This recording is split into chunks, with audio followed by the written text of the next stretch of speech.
Okay, here we are. Ducks Don't Get Cold Feet, podcast number 17. So there's something a bit exciting about today. We have DJ Madness in the house. Good afternoon, everybody. And you are here in what is our first podcast in this new kind of office area we've got going on. What's your first thoughts? It's technically not 100% finished yet. In here is fantastic. Bathrooms need some work. A little bit old. Went in there a second ago. A little bit blue. I'm sure, it's a loo. It's a blue loo. It's a bit of a, bit of 70s retro. Dude, I love it. I'm all over it. I wasn't all over it, but yeah. I wouldn't have hoped you were all over it, actually. But no. Congratulations on the new abode. Well, thank you very much. And it's Tom Cotter. So I actually saw you DJing so many times as a youngster, which was just the other day. And in that time, I had no idea your name was Tom. So it's earth shattering for me, and I guess for people that don't know, they might not know that you're big. You're big name DJ. Madness. Used to be DJ Madness, yeah. Back in the day. I mean, you started in the early 90s. Yep, correcto. As a special guest at the old Arca Bar. Yes. Yep, that's the, if you want to take it right back. Yeah, let's go right. Let's go. When did you first start DJing? Okay, so the first time, I was encapsulated by the concept of a DJ. Was my old man was a avid supporter of the Panthers, the South Adelaide Football Club, in their club rooms in St Mary's, and I'd be there most days actually. By the end of it, because Dad was working there for a period. But Saturday nights was the night where they'd have presentations after the game. And at that particular time where the kitchen's kind of closing up, the presentations are done, the bingo tickets have been cleared. Incidentally, that was one of my first jobs, clear the tickets, collect the glasses. I have a lot of fun with that. But at a particular time... What about the meat raffle? The meat raffle, that was all done and dusted as well, yeah. All that stuff, put it all to bed. And a bloke by the name of Barry Pollard in the day was sort of the in-house resident DJ guy, and he was responsible for playing Macho Man and, whatever kind of songs when the player of the day comes up, best on ground, all that sort of thing, presentations over and done with. And then they'd dim the lights and it would turn into a disco. Like the pin spots had come on, the disco lights start spinning. And back in the 80s, break dancing was becoming, a popular thing. Yeah. So we'd hang out with the DJ and they'd have guest guys come in and play. So this other guy, Ivan, down the neck of the woods, he'd come in and apparently still around. I've spoken to some old fossil type DJs and they can confirm that he's still around the place. But mate, I used to just stand there and watch these guys swap the music and just be so into music anyway. I just loved it. And just to see it unfold on the night and bring people to dance and entice people to stay and all these kind of things. Obviously, the oldies would be like, oh, fuck it, we're going home. This dark, dim shit is, place turned into a club, whatever. But, I was really encapsulated. And the first time that this bloke told me, oh, mate, $350 a night doing this, I'm like... kidding me? Like, you get paid to do this? Yeah. It was way too much fun. And it was all on 7-inch vinyl, of course, on this old set of turntables that had light switches that you'd hit to engage them because 1200s. So there's no magnetic turnstile. Wasn't DJing in what you would probably class these days as being a performance. But, swapping the music over. And, man, I just got straight into it. And the old man himself went and bought a Technics component amp set, which had a pitch control on the turntable. So, wanted to get out and buy all of the compilation albums at the time, the 18 tracks and all that sort of thing. And you'd have your favourites, and I had a little bit of like a book that I'd write the names and artists of songs in alphabetical order so I could easily recall which compilation they came from. Yeah. So I'd start making tapes or playing at friends' parties and all that sort of thing as an offshoot from there. But, mate, I was 11 or 12, and I really had to just put it aside and concentrate on my primary school studies. Because even though these days you laugh, so it wasn't a serious game back then. These days, of course, a kid can get up and hit the main stage at, probably pre-COVID. Yeah. Naturally. But, hit the main stage of 25,000 people, no worries. But it was a different game back then. And, I had to finish off year 7, got into year 8. And, mate, that's when, probably yourself, you started hearing stuff on the radio. You sort of hit the clubs, went to the Tomsley, McMahon's and stuff, and got to see some amazing DJs play there later on down the piece. But, going to those clubs in town, La Rocks and some of those early spots in the 90s time, and that's when you're exposed to this whole new range of material that you just couldn't have heard before. Yeah. It didn't exist. So techno music is, I guess, what we were calling it. A lot of it was house. Yeah. Some other different styles. But, generally speaking, that was sort of the inroads to what was the modern day DJ madness from, the early 90s through till, today. And if you go back into early 90s, what you said then was the techno, which was dance music. Like technically it just came out as dance, bit industrial in the early piece. And you had a fair bit of breakbeat coming through from 70s. From the UK, samplers started getting used. And the only time, like this day and age, you hear a bit on, Fresh FM, or there are radio stations that accommodate for some dance music and techno and all multi-facets of techno, because dance music is a huge range. Yeah. But back then, you didn't hear it anywhere. Anywhere at all, because you couldn't hear it other than getting your own tape. Ripping it off at a show, and that happened, no doubt about it. Bootlegs were popping out, but there were a couple of specialist radio shows on, it's 3D radio now, but Triple M is what it was called, even though Triple M was something else somewhere else, and they bought the rights here in SA for it. But that was the station where you could hear Georgie Knight do Dreaming Daisies on a Tuesday night, or you could hear Easy G, who was running a show back then in the early 90s, and they were playing this kind of music because he was doing Pulse, all those underage events, which you probably went to as well. I did. And that was the only way you could get to hear this stuff. It was either these 2 or 3, specialist radio shows. There's no internet. There's no other ways of being exposed to it other than going to a club. So it's like this funnel. Fuck, do you feel old? There's no fucking internet. This guy's like going, oh, fuck, no there internet. was no such thing, no dial-up, no nothing, man. It was, and to be exposed to it, you had to go out or listen to these shows or tape those shows and get stuck into it. And, of course, Central Station was the import record store on Twin Street in those days, up in Gays Arcade where it sort of started, same sort of area. Yep. And that was the sort of the momentum that kicked off the careers of the likes of HMC and a Groove Terminator, Angus, Brendan. They all sort of emerged around the same time. And thanks to that record store, we got access to, world-class material from a DJ's point of view, because otherwise you'd have to travel to be able to get this stuff. You'd either go to Sydney or Melbourne. They had pretty good stores, but the Adelaide one was the best. That's why we ended up with the best DJs. Simple as that. It's so true. Like I recall at school, like year 10, 11 and 12, blowing all of my money on records and comics and Central Station. And that's what you do. You get a big... Pile of stuff. Straight in the listening booth, And then you just sit there and go, Break through it. Yeah. Funny story about that too. I don't know how many times this happened to me, going to see Tony at Centrals. You'd go in there, you'd listen to the records, you'd be like, oh man, there's just... Which ones can't I take? Because I just don't have enough money to buy them all. So it's always like whittling down. Get to the end where you're paying the money. You get out. You go to get your car out of the car park, and you realise you'd spent all your money. You couldn't even get your car out. It's like, you go back and see Tony. It's like, oh man, can I have $3 to get my car out? Like, oh man, like how many times did that happen? Probably every time you guys are refunding records that, hang on, I've overshot my mark. It was ridiculous, yeah. So if you're talking about music styles, did they change with you? Like, in the early days?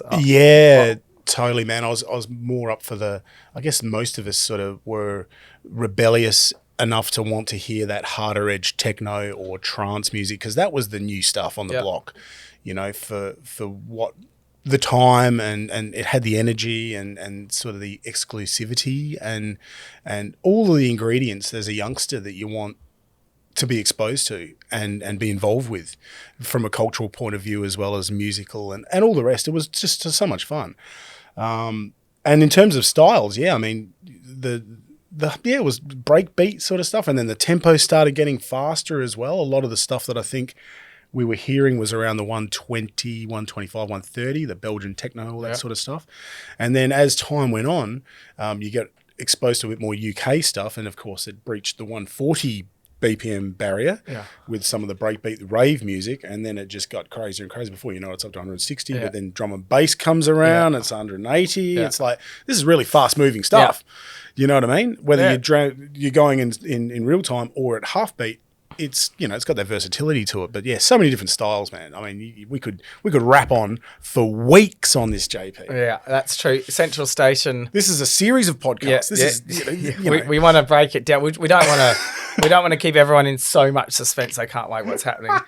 If I go to Central Station, you would have seen a few interesting things at Central Station. Yeah, well, working at the coalface there on Rundle Street, and then we moved to Rundle Mall, and I eventually found myself at Marion. We opened up a second store there. And then later on, I was actually at Electric Circus Records, which was on East Terrace. And then, so collectively standing at the counter for a good sort of 12 or 15 years, give or take, because I was processing out the back as well. But yeah, it was always the fun experience, I suppose. Myself, Tim Allison, MC Tim. You got Nigel Reynolds, Agent 86, one of Australia, if not one of the world's finest DJs ever. Mate. Guy's incredible. He's crossed everything. Hang on, DJ Nigel. Yes. Like he's not a very big guy. Like he's probably smaller than me, a bit tinier. But every place he rocked up to play, he had hot chicks carrying his records. Boxes. Yeah.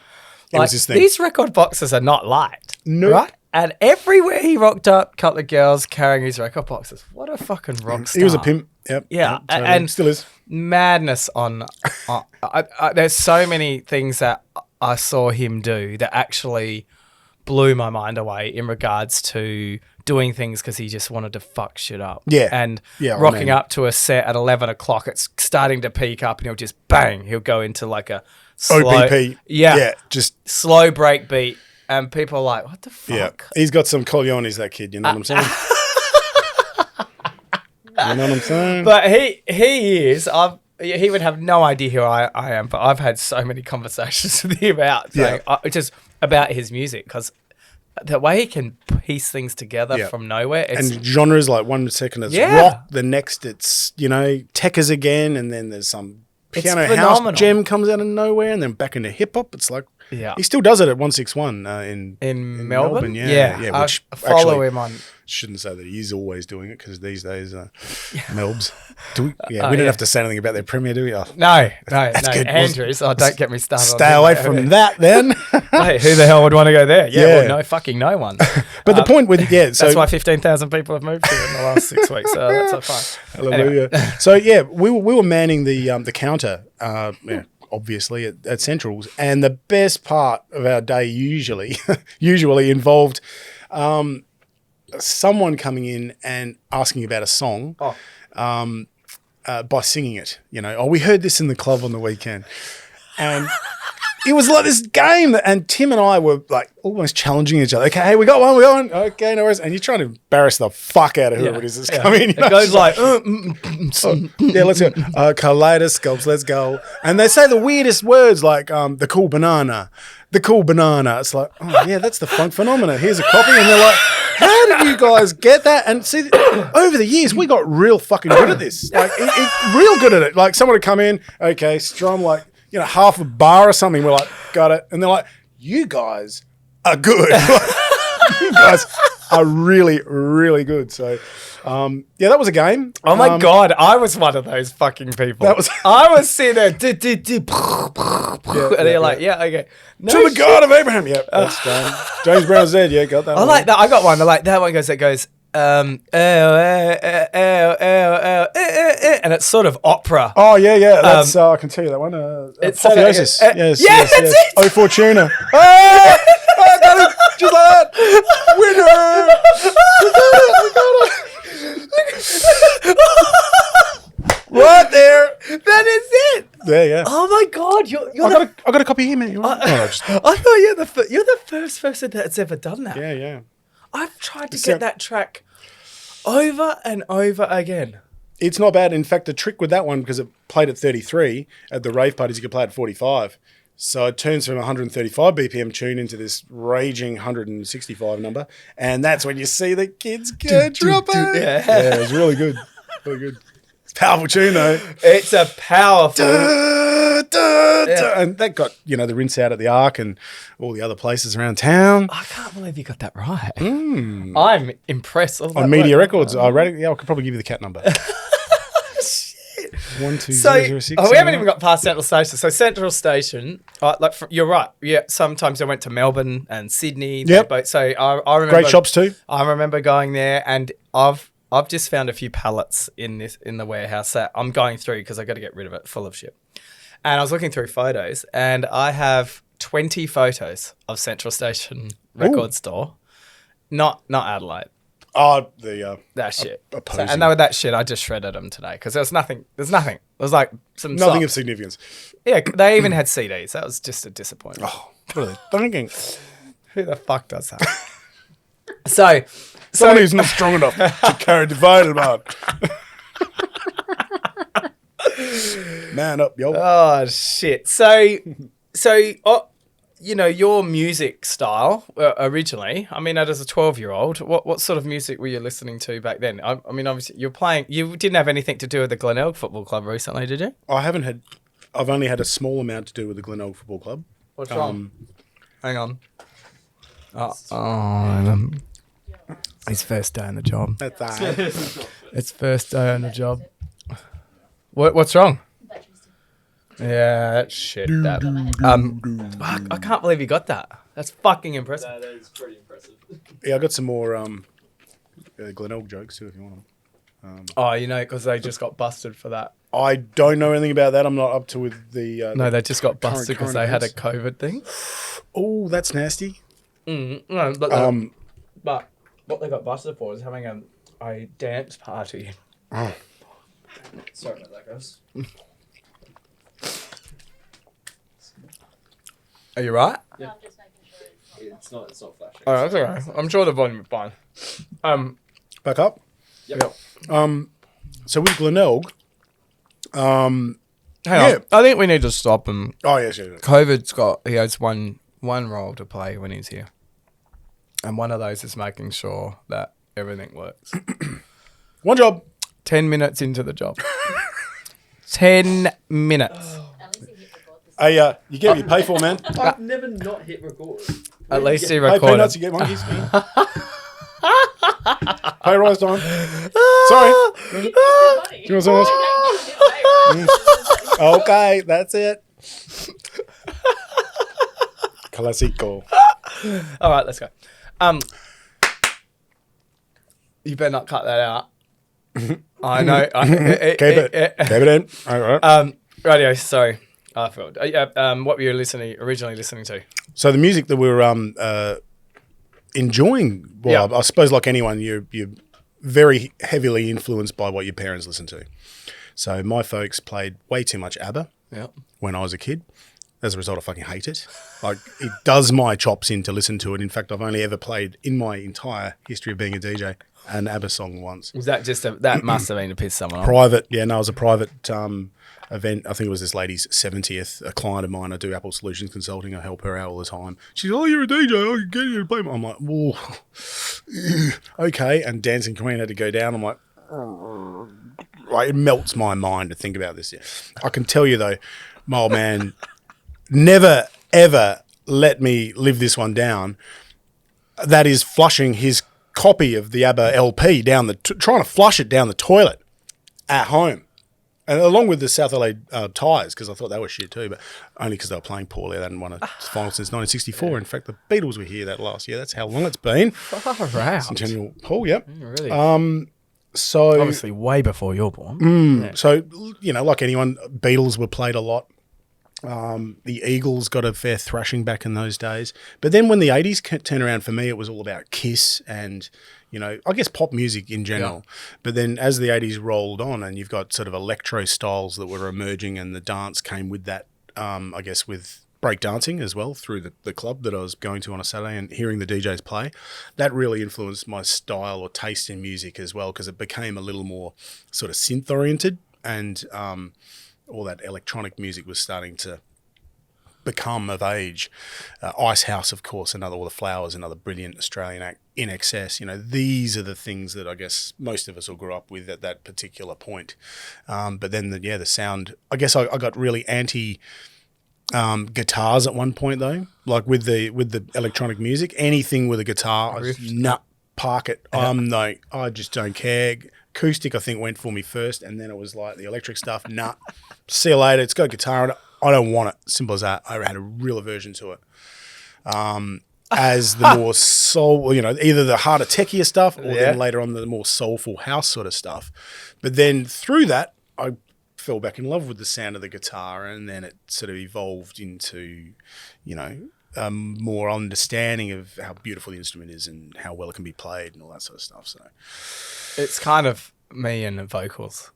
Yeah, right. Like, vocals and music, it's ruining it. Prefer the instrumental version. Children, right, Miles? Just minimal. Never had one? Total minimal. Yep. And Strip it back. Strip it right back to what it should be. That's what's so funny about music. Anyone can have it. So we're talking, you worked with MC Tim. Yeah. So, he was everywhere for a stage there. I don't know. I actually was doing something with the car wash a while ago, but I don't know. Well, I met him at the Arca Bar. Yeah. So, my first gig there was quite interesting. My mate ATB was playing there. Jeff had given him a job. He's working there every Friday and Saturday. And the first time I even used a 1200 really, or a crossfader was in the Arca Bar playing. And in those days, the decks used to actually face the wall, which was a mirror. So you'd actually face this way and look in the mirror to see how the dance floor was going. It was a really bizarre sort of thing. Sort of thrown into the pitfalls of, here, play this one next. Like, man, I was just hanging out there pushing some lights, buttons and smoke machine, whatever. Oh, wow, do this. That's a lot of fun. And it put me into a different world. Like DJing from that point, it was just like this elevation sort of thing. It still freaks me out every now and then when I'm, in the thick of it, because most of the time you're not even in control of what you're doing, how you're playing, what you choose. It's all about sort of the preparation, what you've got there on the night, but you're just the conduit for the energy in the room in most instances. So being a little more connected with music or knowledgeable about it really just is the building blocks of what energy you're going to expel whilst you're playing that music. And that's how I feel about it still to this day. If you're playing to a shit crowd, you ain't going to do a good show. It's as simple as that. If they're not feeling it, the connections aren't there, it's going to be crap. It's as simple as that. Like, that's so true, though. It is. So you go into the psychology of a set, and it's different every time? Totally, yeah. For me, yeah, yep. It's completely different. I'll make a time put aside. Usually, it could be equal to the amount of time that's needing to be played. Yeah. Most of the times, depending on how organised you are, because I'm ridiculously organised, I've got all of my records. Are you? BPM'd. Is that real? Yeah, for real. I've got little stickers on all of them. So in the early days, I used to use a stopwatch, count how many beats in 15 seconds, times by 4, write it on there. Then I got anal enough at some stage to root key the lot as well. So 125 in C, or it's a 123 E. And then you work out through calculation of how much you need to move the pitch control and how much that varies the key as to be able to key mix, not just beat mix, but key mix.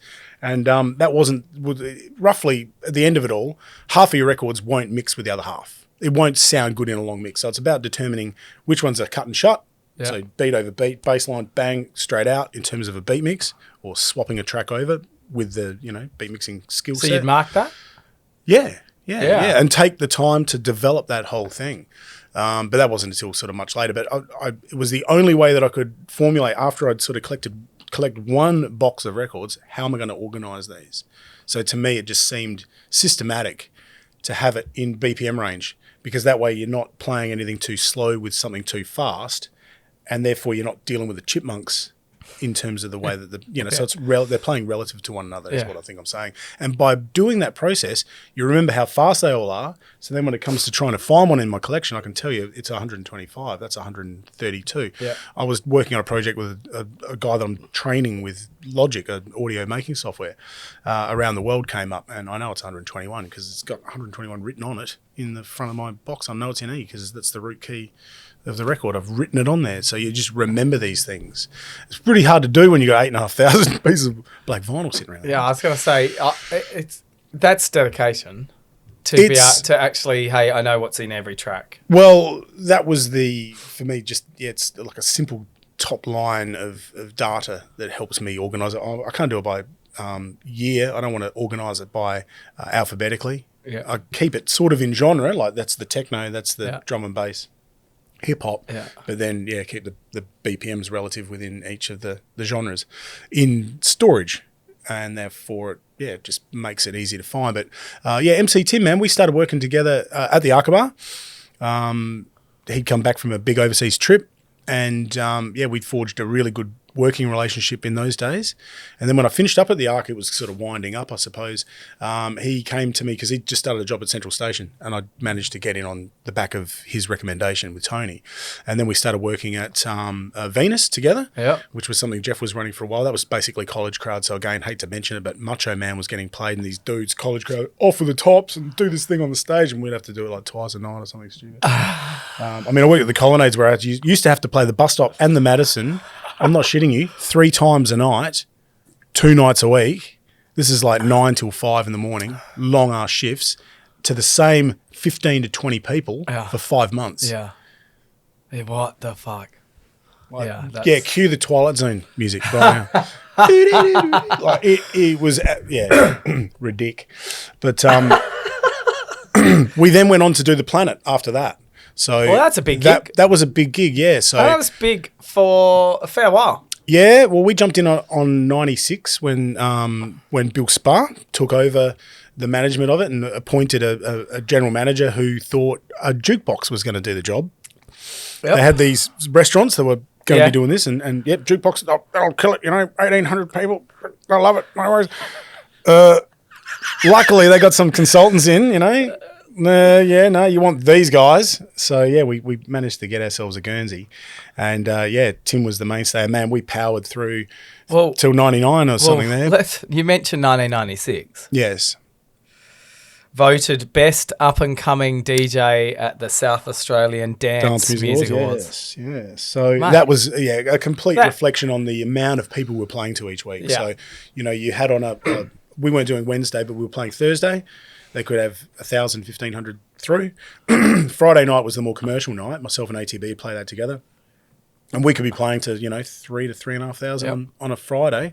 But Saturday night was the business right there. The place had opened at 9. We had 1,800 people in the joint before the first track was dropped because everyone wanted to save the money having to pay to get in. Correct. They're always, 1,800 strong. Bang, first track, doesn't matter what it was. Some deep dubby UK garage tune, floor's full, let's have it. Like, just gangbusters fun, crazy for the first number of years where we didn't even really have to try. It was just a question of playing what came in that week. Yeah. It really was and mixing up. Yeah. And I mean, the energy sort of progressed out throughout the course of the night, but so much fun for us playing to that many people. And ultimately, the good thing about it was that 1,800 people strong when you open, ultimately you wanted to get those people out of there so payers come in. So we played deep enough music to spook people out, get them to leave, make room for more. That's where they made their money on the door. Yeah. But the lineup all the way down to Perry Street, to Pulteney.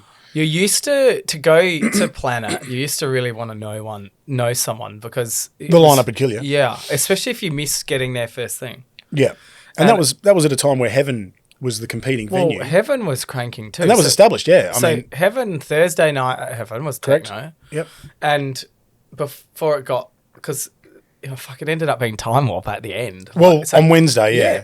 And then next night was like techno, and chemistry chemistry, Radius. Yeah. Yep. So you were dead set against Heaven, which is easily the biggest and best club. It was at the time, yeah. I mean, that 1,200 person capacity, something like that. Yeah. And that in Adelaide, that was the place, and evidently any big name DJ played there. Totally. That's how it Well, they had the Prodigy there. They had Sasha, Paul Oakenfold. That was for the opening weekend. Yeah. So, the place got Chris and Good and proper. Yeah. And I think when you see the way that things are now, definitely not now, but that lineup and that ability to go into places, and Adelaide, because technically someone says, there's nothing to do. Well, it's like any place. You just need to know where to go, don't you? Yeah. And there was always something to do. Always. So if you go back into the early days, you talk about events you know, you talk about, I don't know, recovery or like Light Square or, you know, there was something on all the time and at any time. So you could sleep in and go out on Sunday morning and still be able to go to a club. You don't see that anymore? No. Well, I mean, if I was having this conversation with you in February, it would be a completely different thing. I mean, I've been lucky enough to be one of these DJs now. I'm still working 1 or 2 gigs a week, albeit, you know, with the massive changes that we've had to make for the venues themselves, the efforts that they're putting in, the ones that are actually music oriented. I don't know if I can mention names here. Yeah, mention whatever you want. Bank Street Social, fucking those guys are killing it. They've put DJs back on as soon as they possibly could, just as a trial run, just to see how it would, you know, go. And credit to them, it's been fantastic playing there over the last few months because of a couple of interesting factors. And I don't think everyone's outlook would be the same on this, but love the opportunity they've given us to play in there. But the thing is that at the moment, we can't have people dance. Oh, hang on. I thought you could dance as long as you didn't have a drink. Dude, no. The current restrictions, this is in SA, so it's different in different regions across Australia and across the world.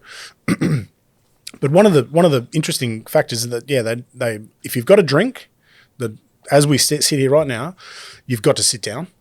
Yeah, there's no idly hanging at the bar. Yeah, they'll usher you in and explain you need to have a drink. You need to go and sit down over there. At no stage are you allowed to dance, drink in hand, doesn't matter. And I've seen people be asked to leave as a result of them having to, you know, try and dance. Yeah. You know, people have a few drinks, they hear something they like. They naturally want to have a groove. Excuse me. So therein lies the beauty, because for me, I'm relishing in the fact that I have 6,000 records at home that nobody knows. And they're really deep, and I'm the only one, you know, and I'm not the only one that gets it, but man, I'm just loving hearing these tunes played loud without the, you know, with an amazing sound system. The nature of needing to get people up and boogie. And this void sound system the boys have just put in there. Yeah. It's next level. It's like when you get a HD TV and you just want to watch your favorite movie on Blu-ray because this is the latest standard. Yeah. Well, this is what it's like with this music now. So, yeah, it's changed a lot. And they've got this, you know, Mark 7 Technics 1200s in there and this beautiful wood grain console they've had built up. It cost them like $4,500 or something ridiculous.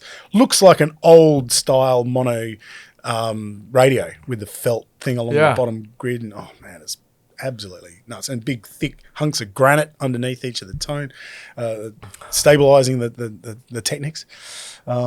So you can really see them getting off on that whole side. Yeah, I can clearly see. Well, and I would hope that you would, but it's funny playing music loud. It's just always better. Yeah, appreciating it. But yeah, not having that focus on getting people up to boogie hasn't really affected my ability to go in there and make sure people are enjoying an appropriate vibe, because so long as there is someone sort of tapping their toes or nodding their head, so long as they're not up hands in the air, that's as far as we can take it right at the moment.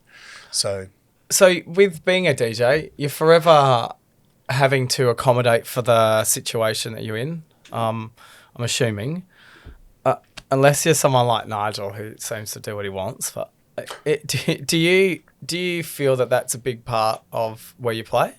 Yeah, I mean, with a residency, I mean, having played places like Cargo Club or even places like Sugar, you kind of already know the lie of the land. You sort of got a feeling for the type of crowd that it will encourage, you know, that'll frequent the venue.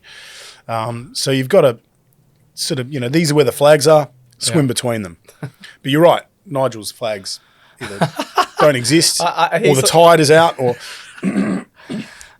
whatever it is.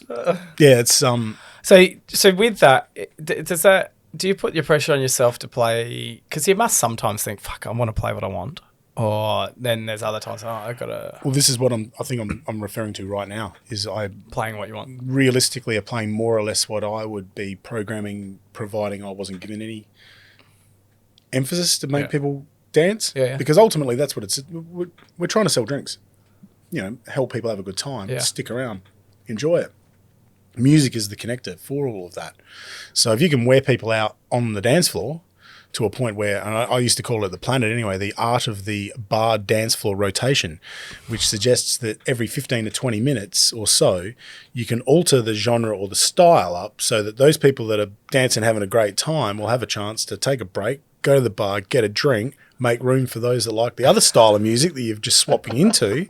And that's the way you sort of flow. So it's every 3 or 4 songs, change the style up ever so slightly, you know, so it's a little more vocal or a little less vocal if JP's in the house, you know?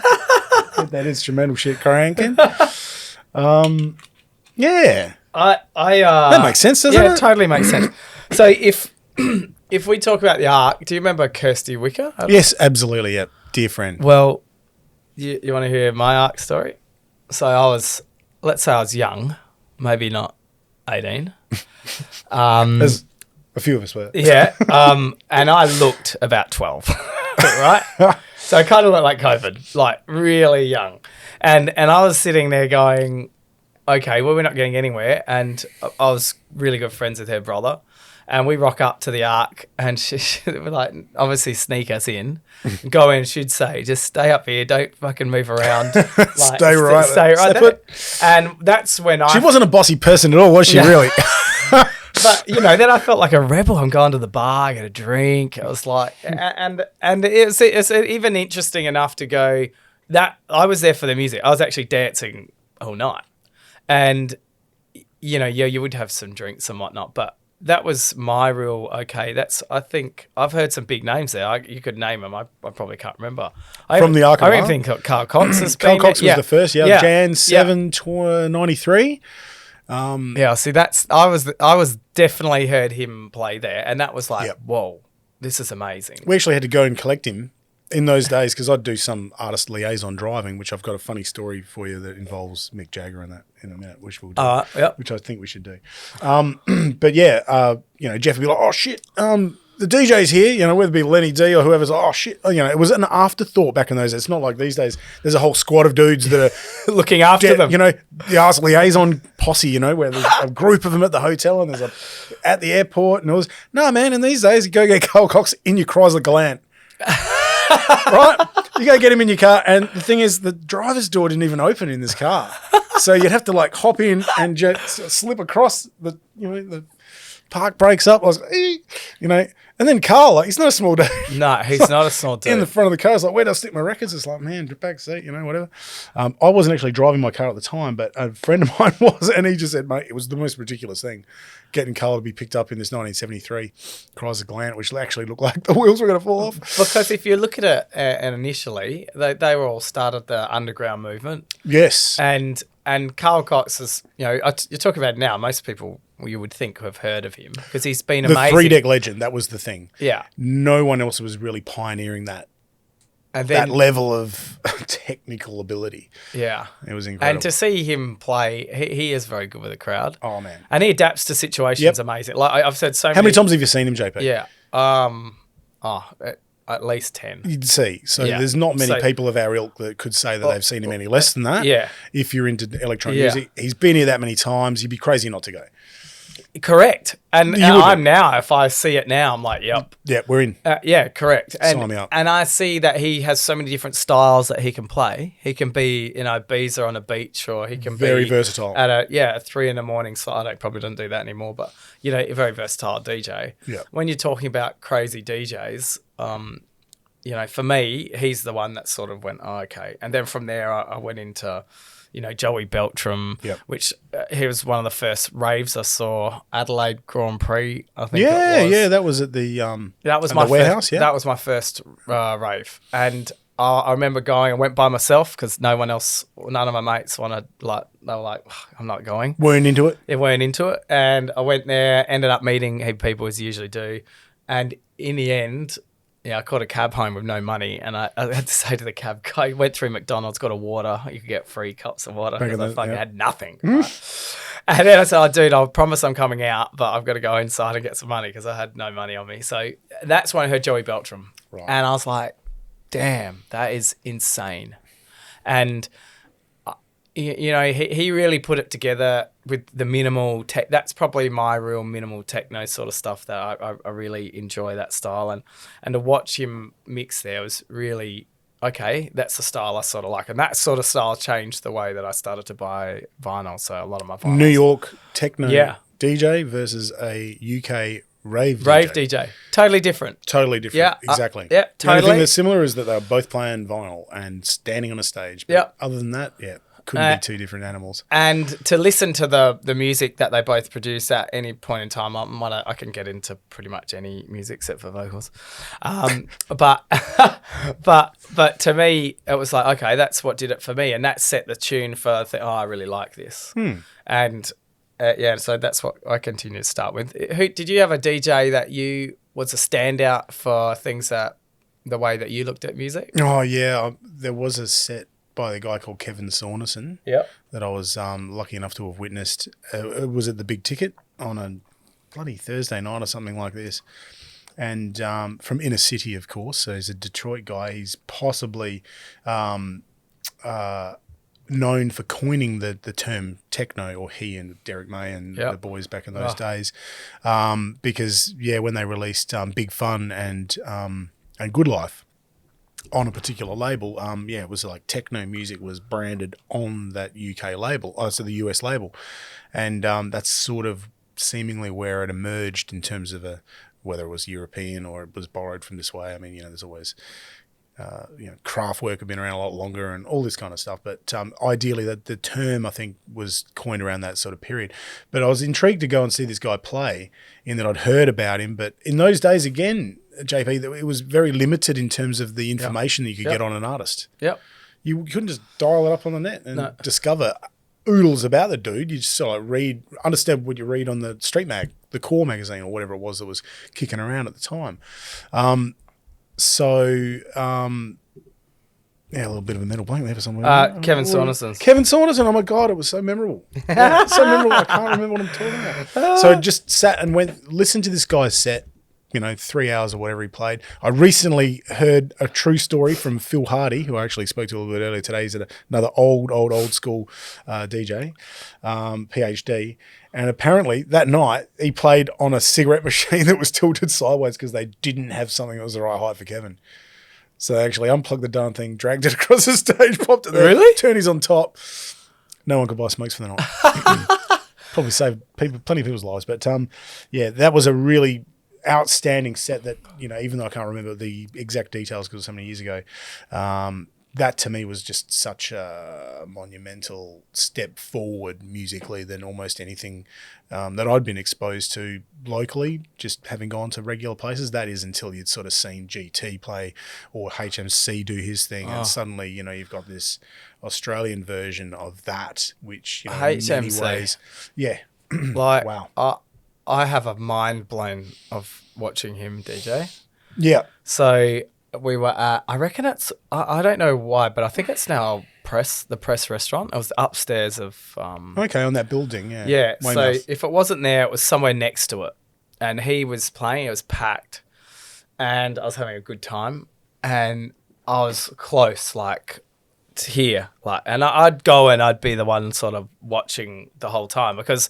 It was really only vinyl. There was no... Correct. It was beat mixing with no repeats or no loops. It was solid beat mixing from vinyl. Analog. Yeah.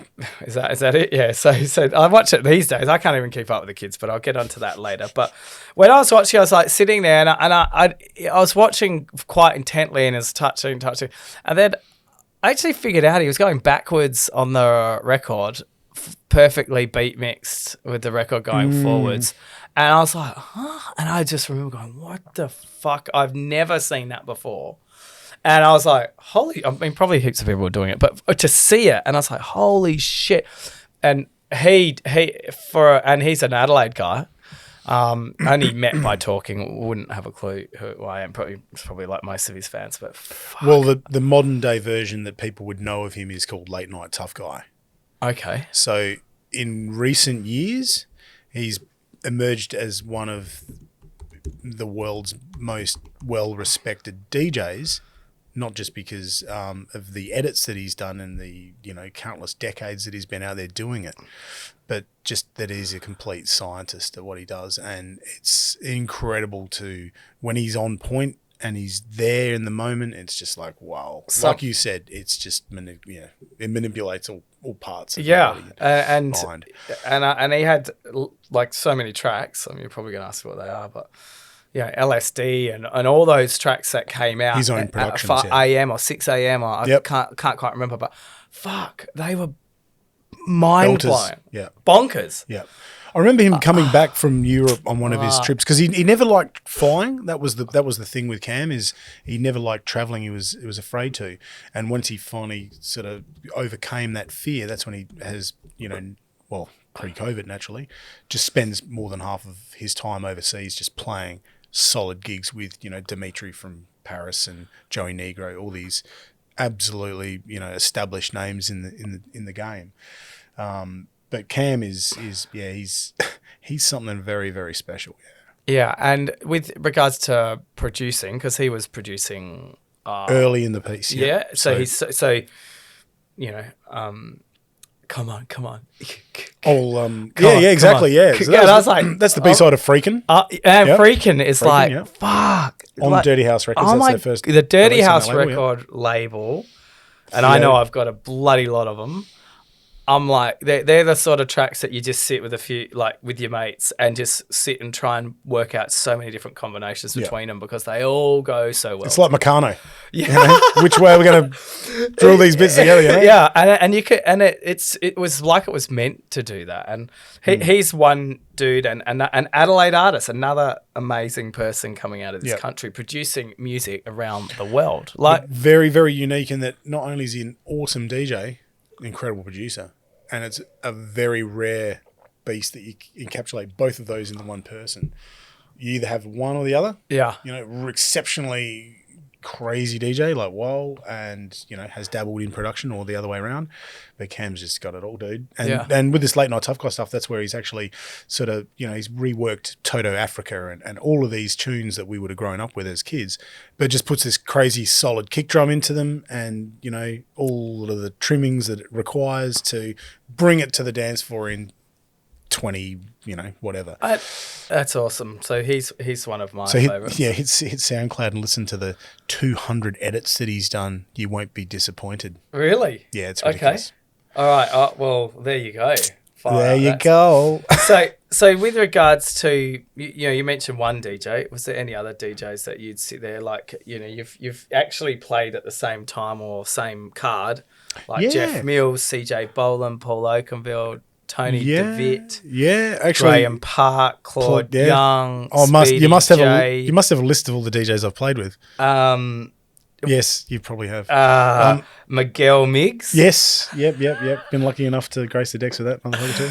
So what one of that you've spoken? You must have met a lot of characters other than did you do much with Uzi or Angus Uzi? Yep. Like all of their music was amazing. Yep. Noddy.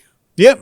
MPK? That was, part of the Instantaneous production crew, which there became, something else later down the track with all the rave productions and all that sort of stuff. It's, they were the first guys to start underground raves, basically. Yeah, totally. And apart from Paul Hodder, Larger Than Life. Yep. So, he's kicked off sort of Rave 1 and et cetera, and so, yeah. I mean, that was going back a while when you actually had to hustle to do the stuff. Yes, and totally. These days, is it a bit harder to do? Is anyone putting on underground raves? Well, that's it. Like, I personally aren't getting in the mix with it myself for probably age reasons. Is that you're too old, mate? You rock up. Yeah, look, I mean, even if you wanted to sort of get a gathering like that going these days, I'd hate to imagine the fines that the government could be issuing to people for, breaking social distancing. I mean, I've just been invited to our kids' sports day at Keswick, and we've been instructed that not only you're not allowed to go out on the arena, because your kids are out there and you could be contaminating one another or whatever it goes. Because there's so many people. You've got to stay in the stand and you've got to be 1.5 apart. The cannee's not open. If you want to use the toilet, you've got to go all the way around the other side of this. But we're quite happy to have 50,000 people at an AFL grand final. This is the Come on. interesting That's ridiculous, isn't it? aspect of it all. Yeah.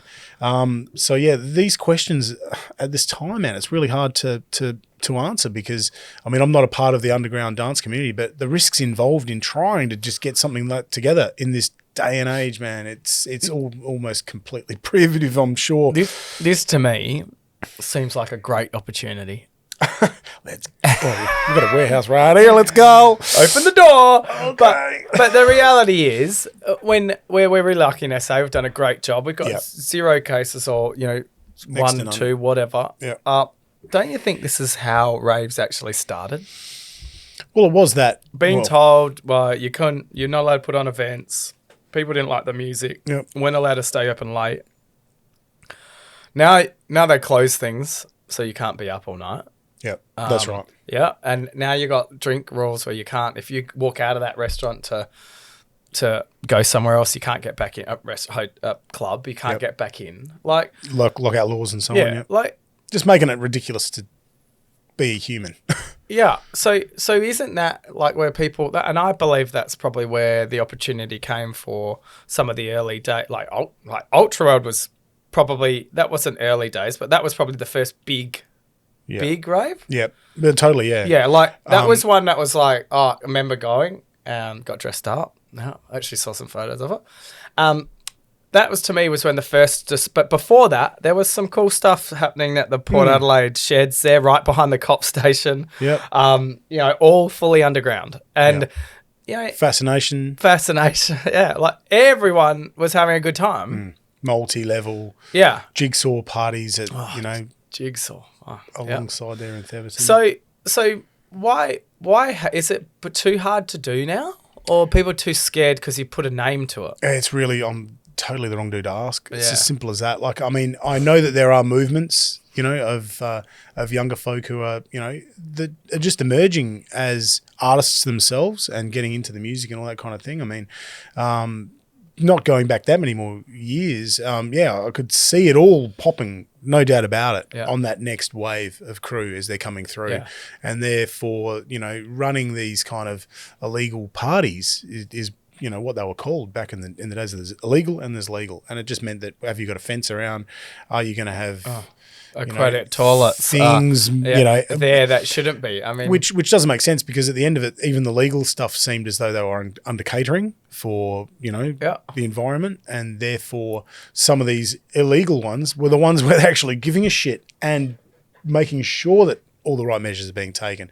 That there are, AMBO officers on called in case or something like that. Yeah. But it's Well, I mean, it's one of those things, if you talk about the people associate drugs with raves, and, the media did a great job of saying that anyone that goes to a rave party is a drug user or, they're an addict and things like that. The fact is the number one killing drug on the planet is both of them, alcohol and tobacco are both legal. Yeah. And it seems to be quite okay.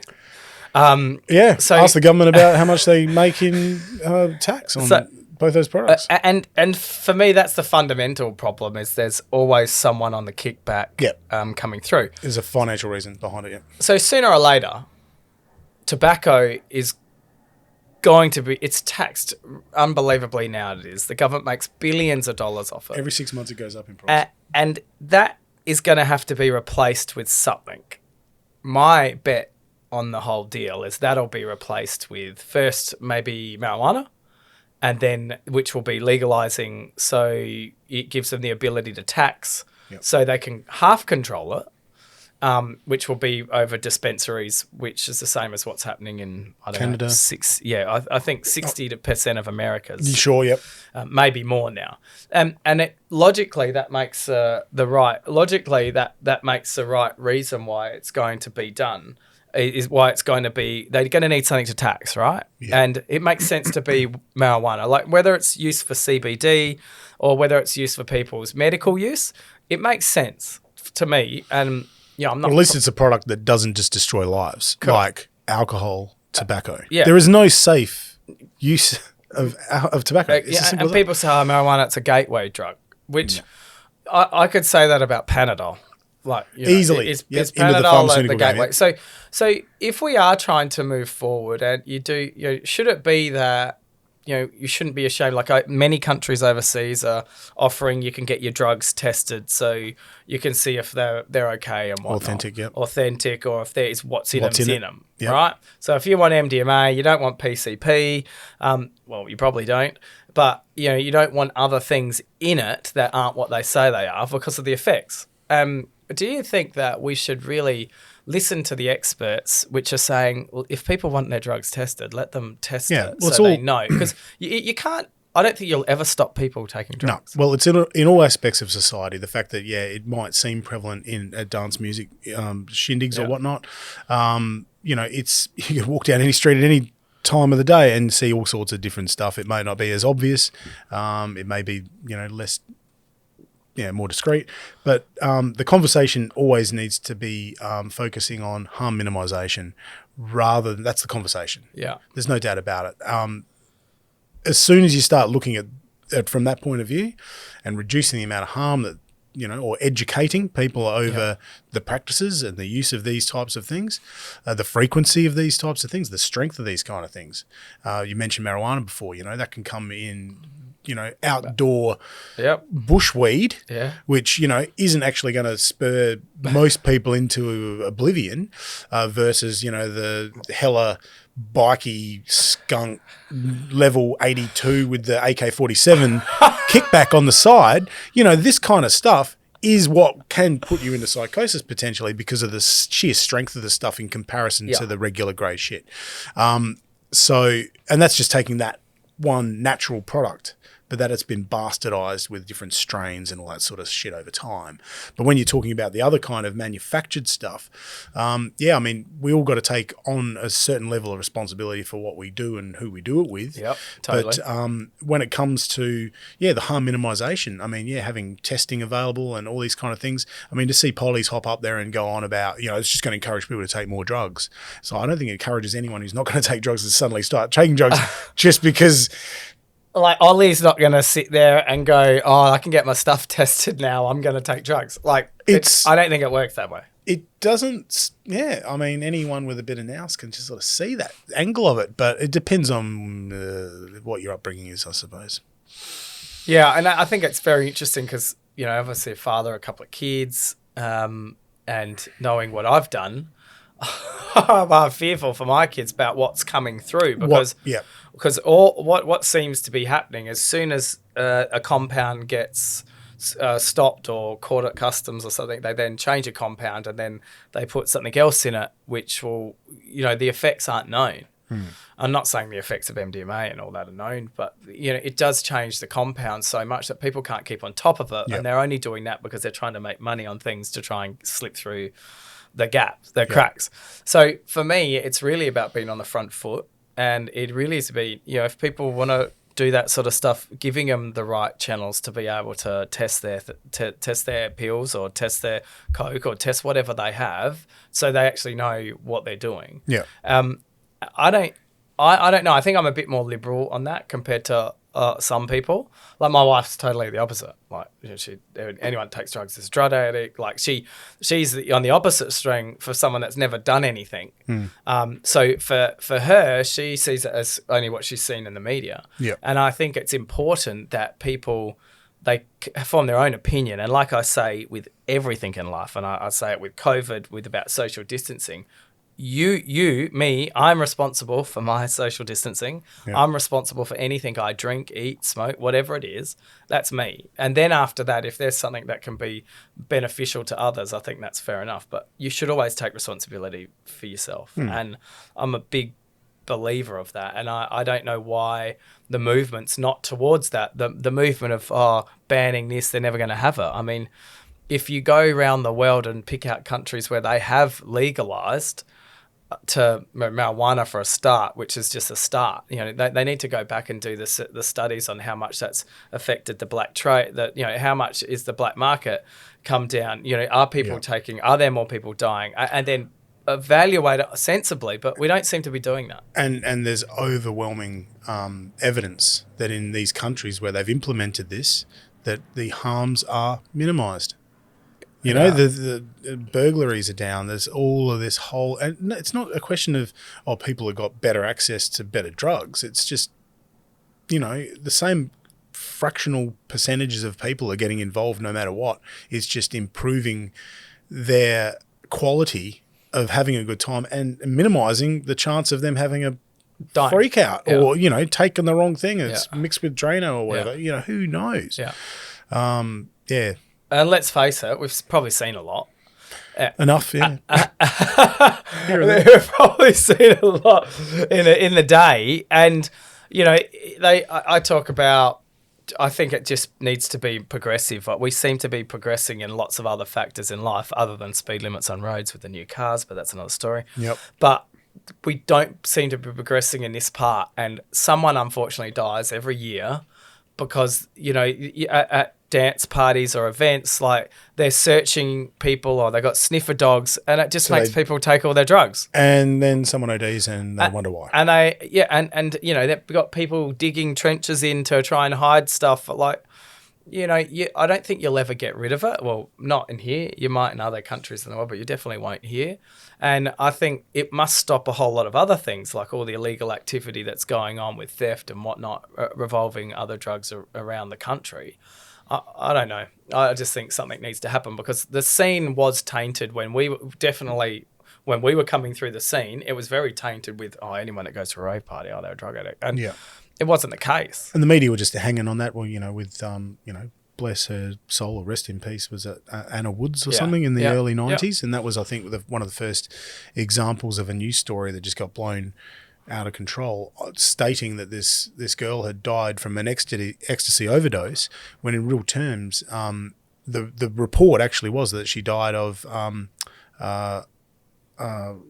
drinking too much water. Yeah, she had. Yeah, it was something completely different. Certainly not ill affected by whatever she had, but just over the the amount of education that was available to her and her friends about how much should you be drinking, how much should you be dancing, how much should you be resting, all these types of things. So it's an educational thing.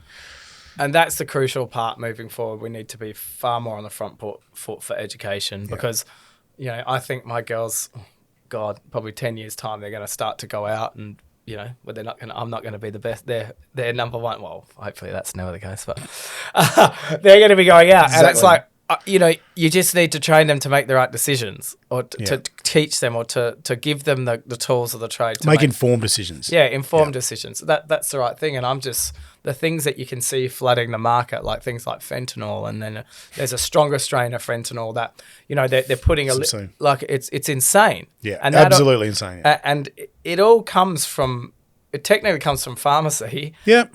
Because they're looking for other ways to have fentanyl patches, slow release. So, once it's a scary thought that half of this is coming from big pharma into ways that become into party drugs or whatnot. Yep. Domestically, yeah. Well, hence like anything, like, whether you're talking MDMA or mushrooms or whatever, they've somehow come into a rave scene because it's another way of people feeling good.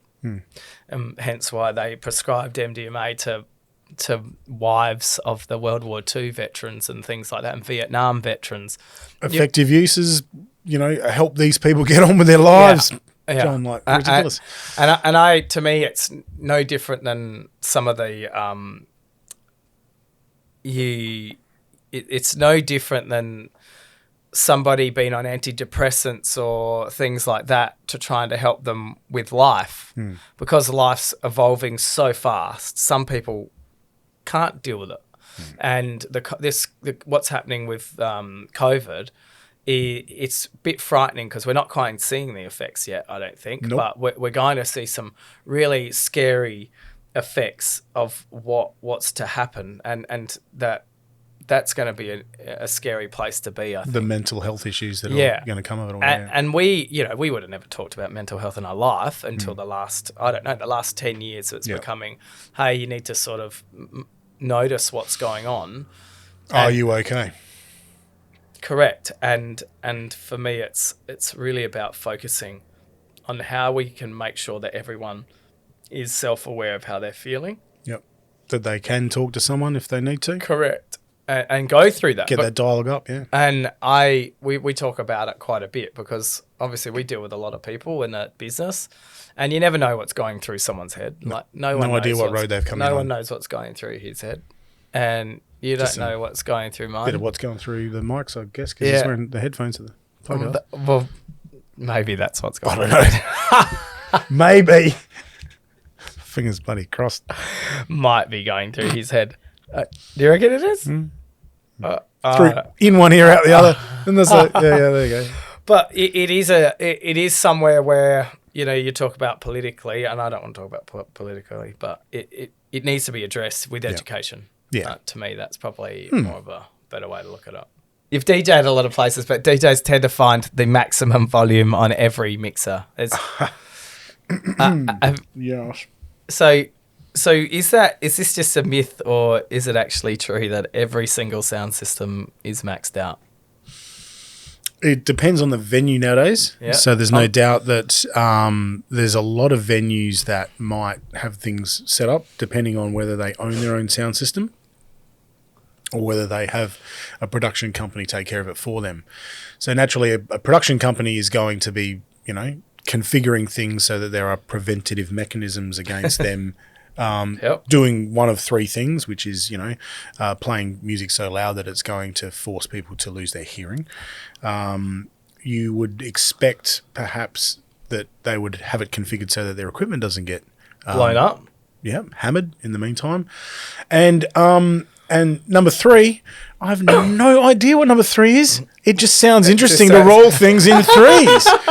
So, yeah, but for those first two reasons, yeah, generally speaking. But then I suppose, like going into the Bank Street thing, and they've got this new void system. I mean, I know the guy that set that all up and has put it in there, and he's just looking to create the best possible sounding atmosphere for that place. But then Micah won't set a sound system up in a room. Is that Micah? Micah Taylor. Yeah. Won't set up a room unless you've got acoustic treatment first, which is the emphasis on getting good quality sound, is the lack of reflectivity and ensuring that your sound system can sound as best as it possibly can with a few little trimmings and a couple of, you know, adjustments. So, you know, that type of effort being put in quite simply means you're going to get the best potential result without just sticking a great big sound system in an empty room. Micah, so he did my old man's house 30 years ago. He was probably Mr. Hi-Fi in those days. He was, man. Like, he I remember stepped it him. He Psychoacoustics, I think he called himself. and the house is bananas, and I think it was my old man, I reckon, was way ahead of his time in almost everything he's done. But his sound system in the house Was banging. I remember we watched Cliffhanger there. What year was Cliffhanger? Can someone look that up? We watched Cliffhanger and that was one of the first movies that we watched after he installed the sound system, and it was off the hook, like the opening scene with the choppers. Yeah, absolutely amazing. And well, that was Micah. What a small freaking world it is. And so he's 1993. There you go. And I mean, you know, he's now doing club installations and all that type of thing. And I guess, like I said before about the acoustic treatment, he's the only guy that I've actually sat down and talked to about it, and his approach is completely different when he'll go to a restaurant or go to a club about an installation. And it's that care and eye for detail or ear for detail that makes it a better experience for those that are going to frequent that establishment, because of the fact that you can actually still communicate while you're in there and enjoy the music at the same time without competing against it. So if you could go back over the years that of everywhere you've played, and you're probably going to say Bank Street Social. Let's because of this. What is the best sound system that you've played? Well, funnily enough, when Micah first set up Electric Circus, banging there. That was so that's really where good. Ben was working. Correct. Yeah. Actually, Ben was cleaning. The acoustic treatment with some type of steaming tool that Glennie had put him onto. But the Botanic was a really nice place to work as well, which Micah, funnily enough, had a hand in. But before this time, it was kind of like whack a couple of JBLs up in the ceiling and see how it goes. But to be honest, there was a place called La Rox back in the old days, and they had these JBL speakers that you could swear were alive. What a place. And standing there watching whoever or listening to whoever was playing at the time, and these things just be, churning out what was brand new music to us. Whether it had been played twice or never before or whatever, it was always, well, what's going on? So I think, we've leveled up over the years. And we've been fortunate enough to live in a time now where we really are, encapsulated by the beauty of how cool sound can be in a lot of these places. And almost every small bar is now doing a really good job of, spending the right amount of money on these things proportionally. Don't just spend 10K on a sound system, throw another 5K or something at acoustic treatment, and together they will give you a 40K result as opposed to throwing 40K on sound and it sounds like a 10K job. So that's and that's nuts and bolts on that. I say this is so my WRX was installed by Micah, and we used all the Bose, those Bose cubes. Lovely, yeah. And he ripped all those out and put those through my Subaru. That's Next pretty level. crazy. That was, but it was because all the tweeter sounds were just mind blowing in my car. Oh, that's a good time there. Oh. Yeah. Anyway, so I stopped giving you tunes to try and relate to. But if you could sit there now and I said, DJ Madness, you've got an unlimited budget to open a club, what would be the top 5 things you would look for in opening that club? Oh, goodness me. Not really having aspirations to do so. I haven't really given any true thought to it, but now you say it, it's like, well, first thing you'd need to attention without a question of a doubt would be a venue. Yes. Right. Tick. What else? Where? That's where it's going to be. It's Adelaide. Well, let's do it. Let's create our own virtual. Straight down. Yep. So, I'd love to say down the beach somewhere, but that's only going to work half of the time because winter sucks. Yep.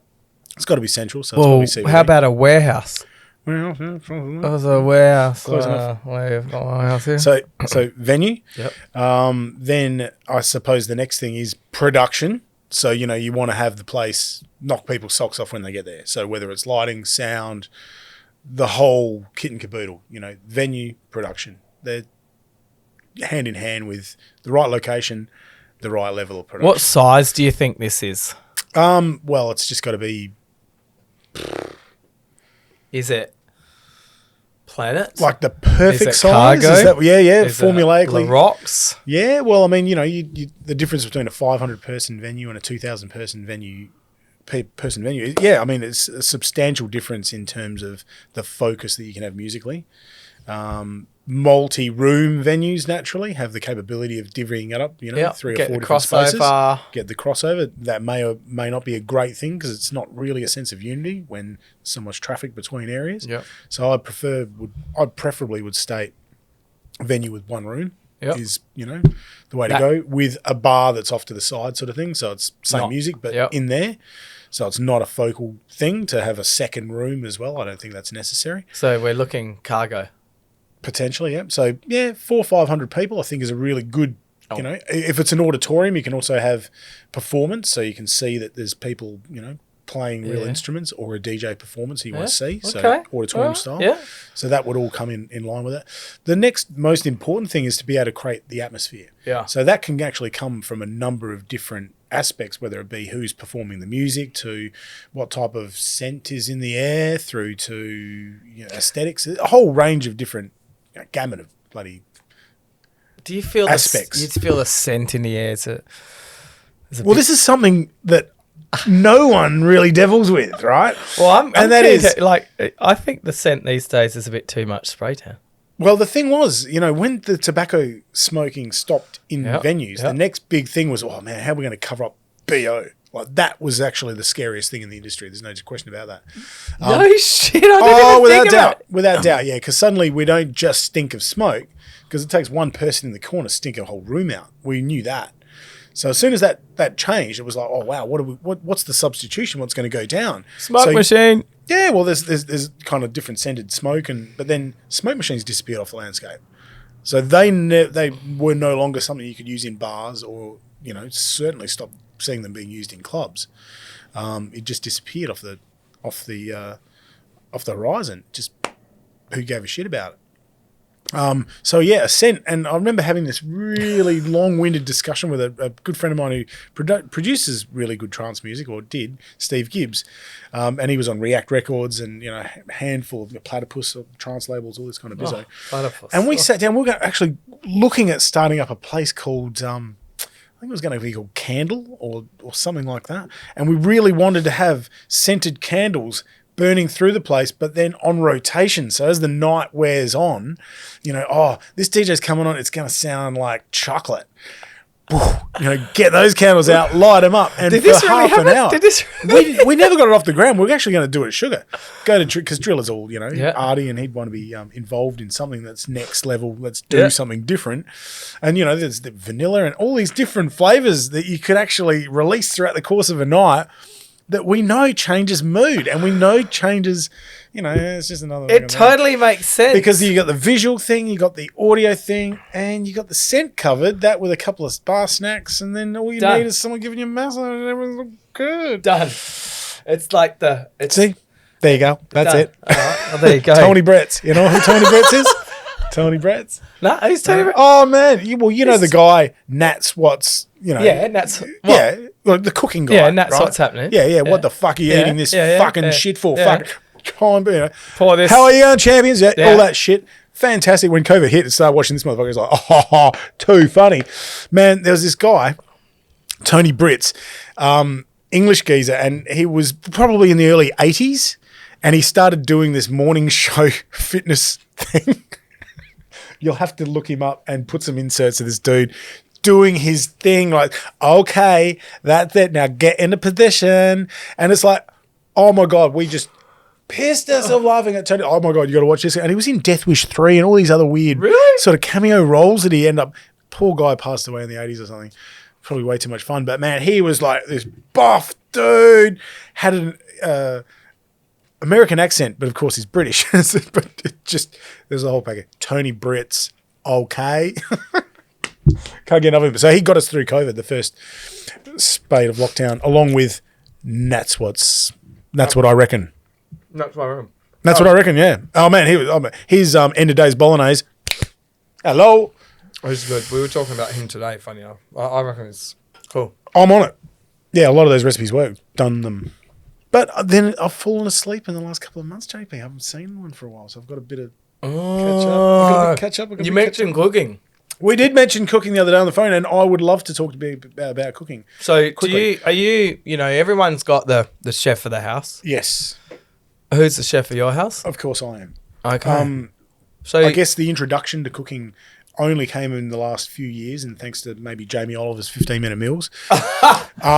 In relation to getting a grip on the rhythm of cooking and getting the temperature right and watching how things are supposed to cook, fry, boil or not, right? So getting that temperature right, getting the fry pan the right size, getting things ready, all that kind of shit, which can be transcribed really simply in video format. But I think I just wasn't getting it right when it came to just reading a recipe and trying to translate that. Okay, so you're from saying, my point of view. I love it. Okay. And then 8 or 9 years ago, I went to Thailand for a friend's wedding. Went to a one of the hotels that does cooking clauses. Clauses? I'm not sure what it was. But I'm one of the few people that don't correct people when they spell go. Things wrong, when they clearly get what the fucking word is. Mm-hmm. All right? Some other people around here do, but I'm not. So okay. In terms of the cooking, and I mean, all culinary delights, man. I love cooking Indian food. Angus Sanders, DJ Angus, man, we hook up and do curries. Bring a bottle of basket press Shiraz and have some goat curry, and then have some there'd be a vindaloo or something. He is an amazing cook on the Indian front. I'm sure he's with other delights as well, but that inspired me to start Indian. Cooking. He's not. It's just into the cooking. And I mean, when you realise he's it's Indian. He's Indian cooking. He's Indian. Indian. So the cool thing about it was that it's the same 5 or 6 spices that cook that Yeah, no, basically fair enough. produces I agree every with single that, dish, depending on when they go in. Yeah. But then you've got Mexican, and then you've got the Thai stuff, and the Moroccan, all these types of foods. It's all about timing and knowing the heat and cooking with gas in some instances, whatever you can do to put it all together. But I think with that video help from Jamie, and then doing this cooking course in Thailand, where it was all about, for me, learning not how to cook for the whole family in one dish, which is how you would make a lasagna. Yeah. Right? You bake it like this, and it goes that way. 20 people can eat it. With this type of cooking, you're making it for 1 or 2 people, and if you're making for 6 people, you just cook it 3 times. Yeah. And the beauty of that is that the kids want it normal. Yes, you want it hotter. Hotter. Bit of spice, because I hate to say it, I'm a freak with the heat. Right, I'll push the envelope on it, man. Really? Yeah. Ghost chilies, I'll do them. Don't worry about it. I look like I'm dying, but I ain't starving, Marvin. Hear that, Ollie? Cue Twilight Zone again. But yeah, So you love the hot like stuff. Hot, next level hot. So I got some ghost chilies. Give them to you. I think I like hot food, but I don't think I'm ridiculously hot. Well, I've been to the Jasmine and had the Tindaloo twice. Second time it burnt number 1 on the way out. The next day. I'm not going to bore you with additional details on that one, but believe me, man, that's the hottest I've ever. I think I saw through Hang time. on, what's the Jasmine? What is this? It's one of the most established Indian restaurants in Adelaide on High Square. We need to go there if you haven't been there. I haven't been. We definitely I have not take been. along some Bang and Red, quality Shiraz. This place kicks serious butt. It's only just recently been reclaimed by the original owners, and they're back to the authentic way. It's no longer been watered down with partners or whatever was going on. But they've fixed it up. It's Jasmine on which square? High Square. Which one's Hindmarsh? The one nearest Rundle Street. Oh, the Academy Cinema. That's no longer there. Yeah, where is it? Which is like the Where Crown is or it? whatever. Yeah, just opposite that. Over the other I side. haven't been this. There's like a mall thing that used to be there. And what? You whatever else. go, give it to me hot. Go in there. Yeah, the first time I had it, it involved seeing through time.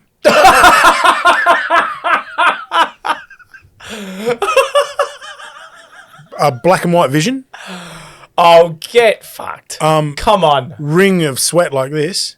And I was out with a whole bunch of mates, like Fazy and all this crew, and I'd eaten this thing and had it, went into the bathroom just like went home.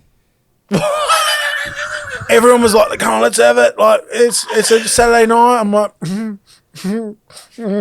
like I'm dead fetal, like done. Did you feel? That was the first time, and I went back a second time with another mate, Dan McLean. Took some really good wine in. He said he could handle hot food. He tried a bit, and he's like, "Oh man, I'm not sure about that." And I've just gone, "Okay, this is how it's done," and ate the whole Tindaloo. You know, the recommendation. So it's not a in the menu, Vindaloo, it's a Tindaloo. The Tindaloo is for those that find the Vindaloo mild.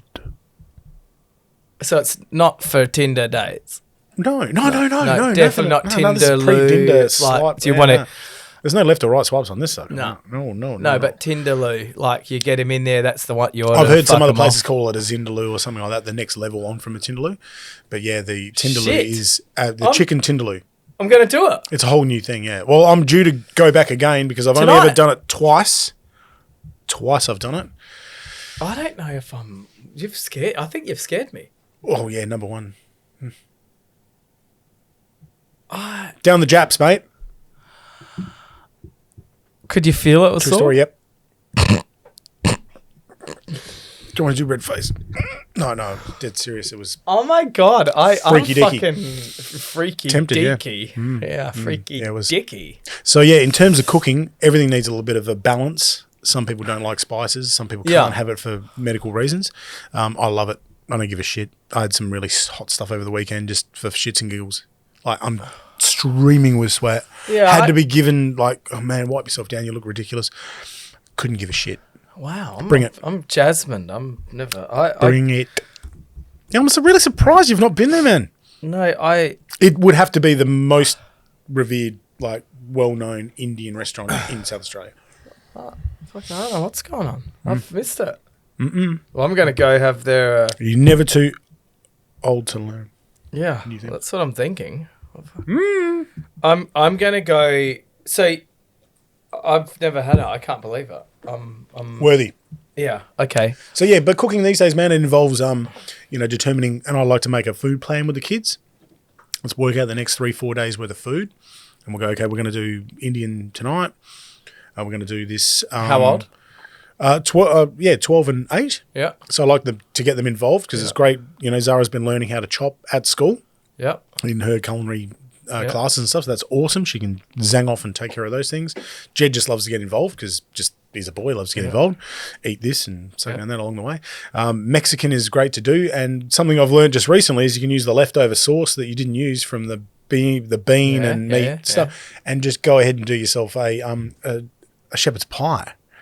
2 nights later, just by layering out the pan, And put doing a up bit your of sweet spuds, potato or a bit of mashed potato, bit of sweet potato. a couple of cloves of garlic in there while it's boiling. Take the garlic out before you crush it up, otherwise it gets too strong. Mash the buggery out of that, and you can use tools to get the result just right. Feather it on top, throw it into the oven. 25 minutes later, everyone's eating. No way. So I can see your eyes rolling back in your head right now. Look at that. Well, I did a dish last week. You did? I did a vegetarian sweet potato shepherd's pie. Oh, So dearie me, it was nice. made with lentils, beans, man. capsicum, or some other shit. Yeah. And so layer and then a sweet potato across the.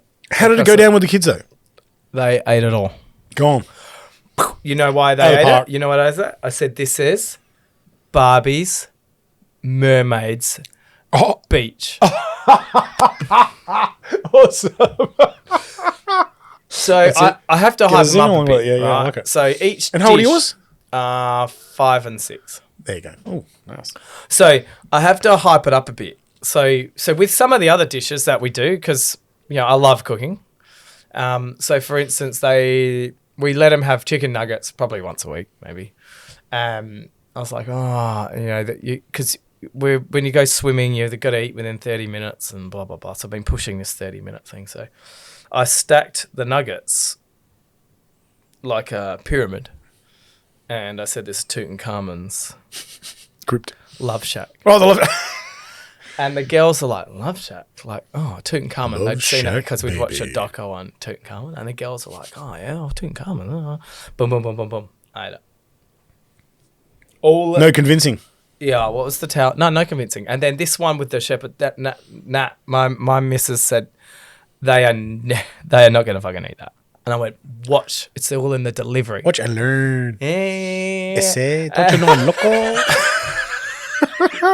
So yeah, cooking has become a really important part of life now, man. Buying fresh from Drake's, of course. I mean, where else are you going to shop? Yeah, So well, these days, ushy smushies, mate. Let's get to brass tacks here. Get your stuff from people that run this shit here. Well, this is a bad sign. We're out of wine. We're out of Oh, wine. no, we're not. It's not a bottle enough. No point whining about that. So if we talk about, it's the presentation. So what you said is exactly right. So do you actually still catch up with dudes from back in the day? Man, it's been trying times of recent. Forget- No doubt about it. But I think those of us that, it's really weird. I actually, when the shit started hitting the fan back in March, I actually consciously decided that I would just spend that little bit of extra time each day and maybe ring one person I haven't spoken to in a while. Pick up the phone, man. You got unlimited calls and texts. Like, there is no limitation on to who you can contact at what time, unless they're, shift workers and Or in jail. stab you. Oh, possibly, but not too many of those. Or dead. Anyway, that's hard too. But no, seance. Oh. See, widgies. A bit of DMT. See, there you go. I'm there. Let's connect to the I'll rely on Halloween, whatever you want to do.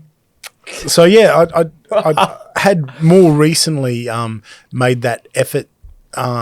Especially in terms of the fact that there are so many of us that are just so caught up in day to days. So I think with the advent of your family is a really Big heavy one. thing for a lot of folk, especially those first 6 or 8 years. Months, hours, Years. whatever it is. Fucking, what are you Depending on talking when about? you Jesus Christ. whenever you work out where the fucking back door is. But it's one of these things, man, that, you do get caught up day to day, but you do need to find time for your mates. There's no doubt about it. And real mates are the ones that don't keep track of when you last tried to ring them and all that kind of crap. And it just happens organically. Yeah. Like, it'll just happen when it happens, and it's just like you haven't missed a single thing because everyone's around. And we have that with friends who are, interstate, overseas, that type of stuff. But man, the whole world is so much closer now because we are, a couple of clicks or a Siri alert away from talking to your best mate 24/7. So you're the main cook? No, you like to cook. You like to cook. You already asked that question. No. You've just gone from cook No. That was a statement. So you're the main cook at the house, Yeah. or you just think you're the best cook? No, I'm the most passionate cook So do you? because I'm across so many different flavors, mate. I just like it all. So do you have a style that you like to cook the most? Oh, probably Indian. Wow. I don't know why. Yeah. I just really enjoy because there's northern and southern, and then you've got sort of the seafood stuff. You got the vegetarian style, all that. Do you sort like of dal? Dal. Love dal. Love a great dal. And it was one of my clients that showed me how to properly make rice, which is the aged basmati 2-year-old rice, and cleaning the rice is an essential component. Really? What are you talking about, Willis? What, before you cook it or after? Oh, absolutely no. You're not familiar with the process? I just showed in the thing. Oh, no, never ever. Well, not aged basmati anyway. So the process, Pam Dunsford, who has an MBA from the Queen, she's a winemaker, was a winemaker for Chapel Hill, got herself registered. Fantastic lady. She showed me the proper way to cook aged basmati rice. And the process is you get your 2 cups of rice, pour them in, rinse it in probably 8 or 9 turns of water. So put the water in, rinse it with your fingers, not scrunching it because you'll break the rice up. It'll turn a milky colour. You pour the water off, the milky water, and you do it again. Repeat 8 or 9 times until it's virtually no 9 milkiness. Times. Who's doing Dude, I'm doing it. I'm doing it. I'll tell you why. You do it, and then the results. So then you measure your 4 cups per 2 cups of water, so double equation. Good splash of salt. Lid on, full whack. Starts to boil, low, 10 minutes, done. Take the lid off, fluff it up with a fork. That is, fluff it up with a fork, not fork it up with a fluff. Sorry, wouldn't want to do that. And it's ready. So it actually sort of almost cook that first and just stick it aside and then get cooking onto your main dish. So it's not, you're not distracted because it'll just keep for hours and hours just like that. And you look at the rice and each grain is like big. This, and it's just incredible. Like a sumo restaurant on a holiday. But it depends on what kind of rice that you're cooking for. Yeah. Okay. Because naturally, I wonder if I have basmati. I'm trying to think of what rice I have. That's aged basmati, but Thai dishes, the Indian stuff, the hot stuff, I think. And the rice just goes nut solar. I normally buy it in big 50 kilo type bags from wherever sells big 50 top kilo bags. It's a big fucking bag, just like maybe 12 months, 18 months worth, Maybe 20 kilos. It keeps going. There's no doubt about it. But rice, man, what a staple. Yeah, it's loads of fun. No, so there you go. And that's the perfect way to do it. Absorption method. Yeah. I don't strain that shit. The same as couscous. But you potentially, yeah. Well, that takes a couple of minutes. You don't get rid of you don't rinse it, but you boil, and we don't even boil it. You basically put boiling water on, and then 3 minutes later it's done. Yeah. See, I just learnt that in the last few Incredibly basic, yeah. Yeah. But so effective, like as a side, or throw some capsicum, whatever, into it. I use that that was one of the key ingredients in the vegetarian shepherd's pie. All right. Which is a hit. So you love that. That's good. Because obviously we talk about food a fair bit. We eat food a fair bit. Yeah, well, you just said you're enjoyed this time. I've been trying to avoid food. You haven't done a good job of that. You've been the first time we've actually had to restock. Yes, but restock. As I said, the intermittent fasting that I'm dealing with, the 16-8, don't eat for 16 hours. Have an 8-hour window. So we're in 8 hour. Well, yeah. So is if this you like start, would you go to Chianti like in this window, or do you like eating Indian you for can- lunch you can- or dinner? well, you could eat almost what you like for those between 2 and say 10 p.m. 8-hour window, and then the rest of the time black coffee and water. Do you find it difficult? Love black coffee, love water, especially when it's carbonated, SodaStream style. That is the water, not the coffee. Yeah. Okay. Yeah. I was actually thinking, oh yeah, carbonated coffee. I guess it's quite popular right now. I avoided coffee for many years until some scientist, Dr. Carl, someone who said, no, it's not that bad for you. You can have a couple of cups a day. So I will have a couple of cups a day.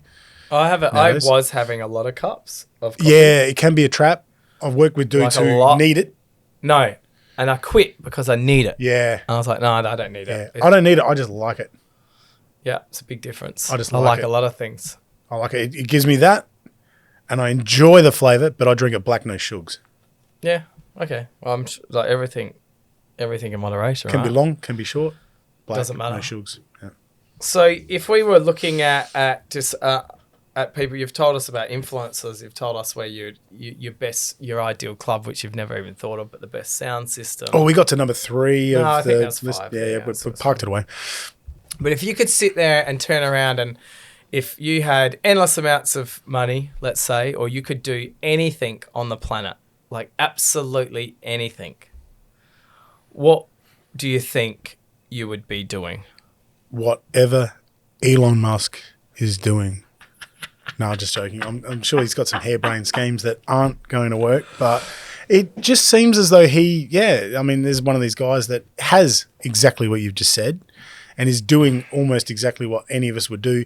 You would, of course, I think, just hire the smartest people that you possibly find to find the smartest people they could possibly find. Well, that's what they're doing. And then you'd get, you'd organise a consortium of people whereby you just determine what it is that we need to do first to improve humanity, to, make the world a better place, to do the right thing. I mean, to me, that's a no-brainer.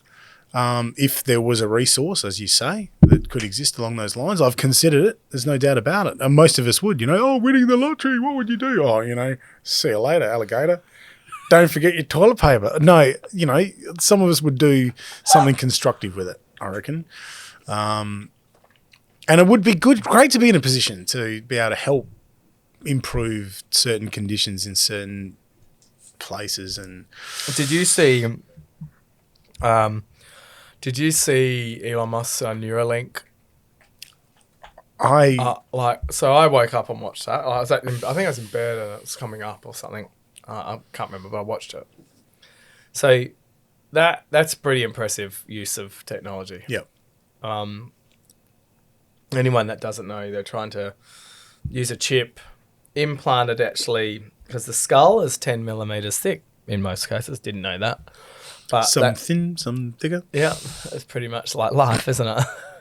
and they drill a hole about a 20 cent piece, 8 mil, and it sits. This Neurolink can sit flush. And his original idea of it, which I'm sure was the start, and this Neurolink presentation had pigs that have had the Neurolink inserted. So all the sensors of the pig were showing on a computer screen. So they'd go to feed the pig, and you could see it on a screen that it gets excited because there's food there, and it was a really calm pig. But they were saying that's because this pig had it in, we've taken it out. This pig's got the Neuralink in, and it was showing that they taught this pig to walk on a treadmill, and it seemed quite calm.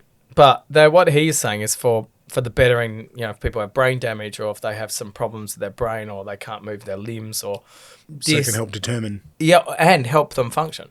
And that's the original use case. I mean, you can clearly see that if there was a case there where you could have all of your photos in your mind and to be able to recall them by using... And extract them somehow, pretty freaky. Yeah, freaky. And that's what he's working on at the moment. I mean, the fact that some time ago he made patents to all of his technologies available. Yeah, gave them away. Just, there you go. So long as you're not actually making money out of it, you can do whatever the fuck you like with this.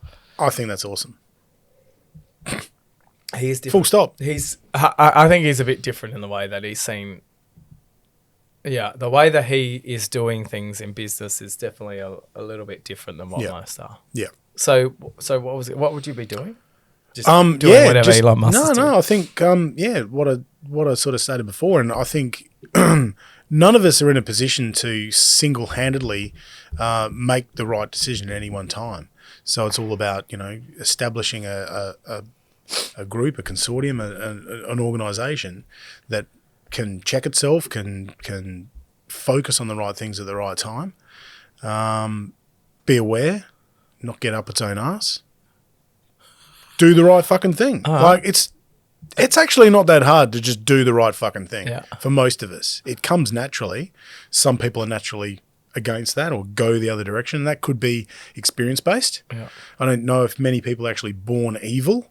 Do you know what I mean? It's just a case of they've had some really bad experiences in their lives that have caused them to react a certain way or behave a certain way. Yeah. And that is a coping mechanism or it's a defensive mechanism or whatever it is that's kicked into their psyche. But yeah, that's it. Like if you had the ultimate resource to do with as you wished, it's all about consultancy. Tell me what I should be doing. And these people should be telling me that that's the right thing or not. And let's just work it out. So yeah, it's not really definitive, is it? No, but that's fine. But that's what everyone should be doing, man. So that's what the United States of America should be fucking doing, for sure. But let's just face it, that ain't no. So is Trump going to get in? No. Well, I've done a lot of research on that dude, man. Mate, I can't see how he's not. But look at the opposition. Like the opposition's dying. Is Biden? His 100th birthday's coming up, isn't it? Oh man, it's I mean, I was all behind. Bernie looked like a good candidate, and then Pete Buttigieg. There's an amazing group of people in America that look like they all want to do all the right stuff. They just don't have the money. Yep. And whilst it's all about the dollar bill, y'all, it is totally, man. So if you could sit there and think of like if you could give some advice, right, to someone that's up and coming, like let's say an up and coming DJ or something like that, where you want to give some advice, what do you wish you had known when you'd first started out, and what would be your advice to people wanting to start out in the industry today? I mean, do what you love. I mean, don't get into it for the wrong reasons. I don't know what those wrong reasons are, but to me, if you're not passionate about the music to begin with, why are you there? It's just, that's an obvious thing. If there's some other thing that you're wanting to extract from it, if it's, because it's a very different looking machine now to when we were, youngsters as to what dance music was, because it didn't have a picture, it didn't have a face, it didn't have an identity. Whereas nowadays it's just like, whoa, how many different identities does it have? How many different faces are involved in it? How much money is involved in this whole machine? But then we've also seen the downfall of all of that. And right now, 6-7 months down, very, very, difficult times for any one of these performers to say that they're going to be around to do what they've done. I can only imagine there's an amazing amount of really good film and music and whatever that's going to be released, because motherfuckers haven't had a great deal more to do than, sit behind closed doors and get it done. You know what I mean? So, yeah, I think we're about to, it's about to explode. That's one thing in terms of artistic endeavour. Yeah. I do believe so. So, yeah, I'm really looking forward to seeing what the fuck's about to come out. Because it's definitely, I think with things moving forward, things that not taking any brain power to do is going to be taken over by creative works at some point in time. Which is where it should be. Yep, which is kind of, it's happening right now. It's exciting. If there was one thing in the world, like if you could do one thing that would have an impact on the world, what would it be? Oh, crikey. One thing. These questions. These are the hard hitting. I'd love to say it's open up a can with one hand, but I see I already got that one down. Now, this is a little complimentary. I can touch my nose with my tongue. Another true story. Shit. However, I've already got these, sitting back late at night thinking about all these things that you'd like to do, and you can't. I don't know. Oh, crikey. Can we just go pass. I don't know. That's You can go pass. Yeah. You can answer. That's fine. it's yeah. I don't know. It is the question, isn't it? Really. No, I got one more. Wow. This is the build up to the question. There's one more. This I'm one going to skip past that. Let's just say one thing I would say. Definitely a time machine. Go back and just square George Lucas up before he started making another 3. All right, let's go. We can do that. Is that okay? Yeah. I think the time displacement equipment is something I'd like to harness. Yeah, Okay. Totally. It's there. Whether it be forwards or backwards. Do you think that sort of equipment exists? The time-space continuum, Yeah. I think there's room for it, yeah. Okay. I like the romance of it. Yeah, well... Not just from a Michael J. Fox perspective. Well, it's definitely something happens. I mean, how the fuck can flying saucers get here? Ask the aliens. Do they speak my language? I agree with you. So, this is the real hard-hitting question. We have one hard-hitting question. Ooh. Mind you, these last few... Brace yourselves, ladies and gentlemen. They've really put you here. Mm-hmm. If you died and came back as a board game, what board game do you think you would be? Backgammon. Wow, that what was that? What was that again? Backgammon. So that there is the most defined answer we've had. The fastest answer I think we've ever. I'd already had the answer before you'd asked the question. Why? Can you explain to me how backgammon? Oh, the mix between skill, luck, and good old Greek style ass fucking all culminate into one board game. It's just an absolute pleasure to be involved in every single game of backgammon. I was taught by a dear friend of mine, Sean Hill, who is MC DJ Ribs, whilst I live with him in the UK. It was actually his mother who showed me the art of rolling joints, the art of drinking white rum, and the art of backgammon. Wow. So those 3 things... Not smoking, I wouldn't ever do that. No, just knowing how to just roll them. Yeah. Knowing how to drink white rum is really important without having drunk it, but knowing how to play backgammon, how to win is a very important thing. I came back to Australia and had met with a half Greek friend of mine, Cal Aiken. Ian Aiken used to host this Ian Aiken Sports Report, a famous person on AM radio back in the day. And his son, Cal, who I'm dear friends with, we had these tournaments, however you want to call it, which generally are 7 games, or the best of. Yeah. And I quite seriously kicked his ass 30 times straight or something ridiculous, where he would ring me up almost twice a week. Tommy, I just can't believe no one beats me, and you're just unbeatable. And even Ross Stanley, another guy, sat down and played games. And he even changed the rules to try and stooge me out or something. Man, I left his house having kicked his ass. And he's actually rang me before I could get to the bottom of the stairs and says, man, you got to come straight back up. I can't handle the fact that I just kick my ass at this game. This is how competitive backgammon is. So if you're not played, please get on board. I think I know Cal. Cal Aiken, yeah. Aiken Hospitality Supplies. Yeah. That's the guy. No shit. That's the dude, man. Yeah. Cal, mate. Oh, mate, Cal. Suck it up, buddy. And I could see he would be that person. You know exactly. Yeah. 100. I mean, he thinks he's good at golf. He finally got me and hasn't wanted to play ever since because he's like, oh, no, I'll beat you, Tommy. That's it. Even though he's lost 30 times. Yeah, 30. But that just meant that I was no longer unbeatable. He couldn't figure it out. They make me know, Cal. That's funny. Yeah. So we just call it the roll-off. We just head round his and serve them up. Let's knock them down. That game is a remarkably cool game. But yeah, as I said, part luck, part skill, and a lot of ass. Yeah, that's awesome. Okay, I'm impressed. I'm so excited. Thank you. So it's the quickest answer we've ever had by a long shot. Normally, there's a lot of... I need a lot of... Monopoly or chess or Chinese checkers, man. You know what the most common answer I think we've had? Board game. Trouble. Snakes and ladders. Yeah, there's a bit of up and down. There's been a lot of everything. Have had trouble. Sliding away. Have had snakes Boggle. and ladders. Huh? Boggle. No, Scrabble. that's me. Oh, yeah. That's it, baby. Scrabble. But it's been all over the shop. It's amazing. You had that straight away. You're welcome. All right. Well, I'm going to wrap it up now. We've got. Are we going to wrap it up with a rhyme? We're going to rhyme it up with a rap? What are we going to do? I can do it. I ain't going to do it neither. Do you watch Harry Mack? No. Fuck, he's so clever. Harry Mack, if anyone gets a chance to watch him on Instagram, he is ridiculous about freestyle rapping.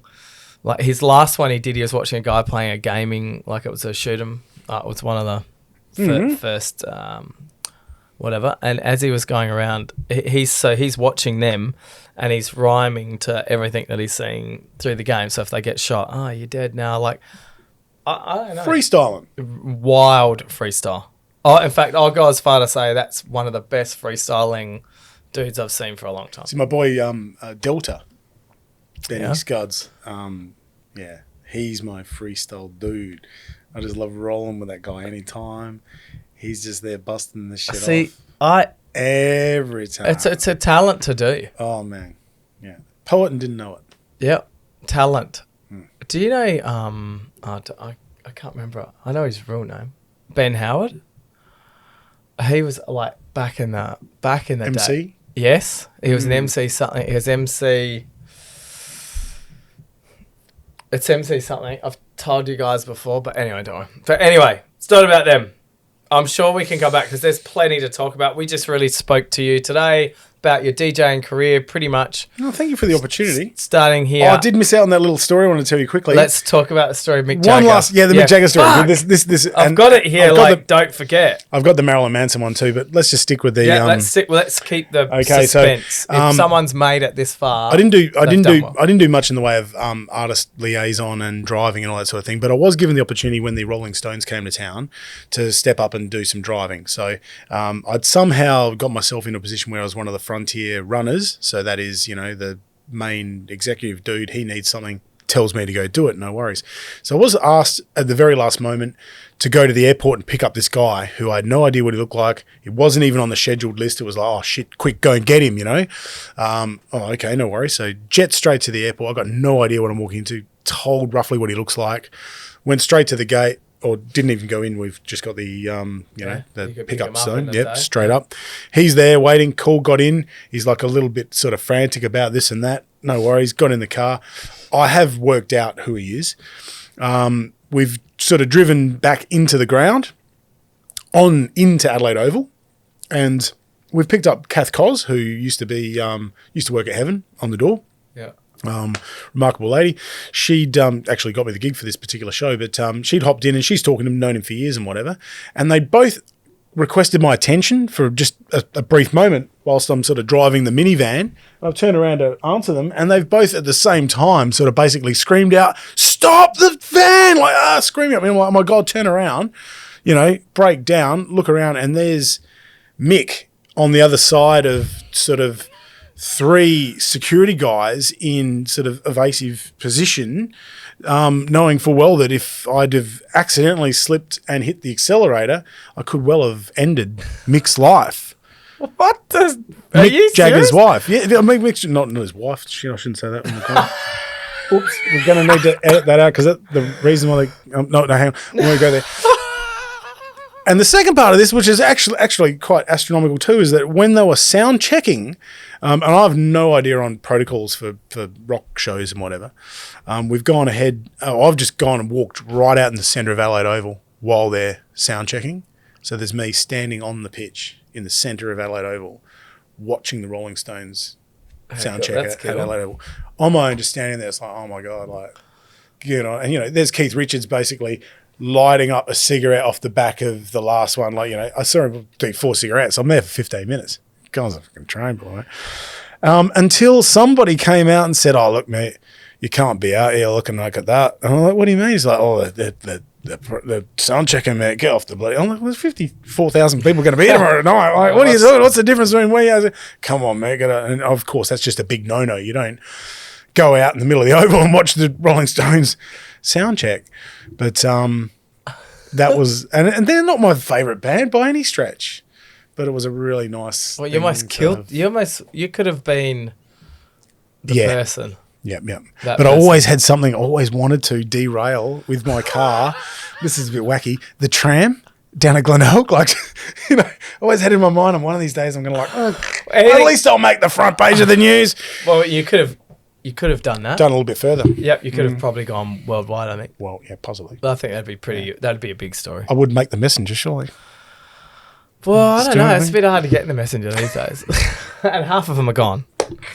Oh my god! All There right. you go. Shits So and then- giggles. Yeah, she might have made it in shit Adelaide. That's it. So, thank you very much for coming in and giving us No, thanks for the a couple opportunity. hours of your time. Easy done. It was really cool. You sort of jumped to say, hey, I don't know what I'm getting myself into. Well, what is it? 47, 22 years ago, was it? Maths is all wrong. Maybe 32 years ago when I started working at Drake's Foodland at Pasadena. Under Andrew, who I just met out in the loading dock. So on the way rocks in up here. here and Andrew, his old boss, is out the back. Is there, like, basically, I go, oh, how do I move my car around? And I go, yeah, what? Pfft, Tommy, oh, wow, yeah, wow, there you go. That's and amazing. I came in here to say, I'm just about to drop the bomb on JP to say, yeah, well, that was my first job. Up Amazing. Pasadena. So thank you very much for coming in, enlightening bit of a life. We've got a tame version of a DJ life. Maybe we'll hit a bit harder into it next time. Be a pleasure. Thank you very much. Thank you.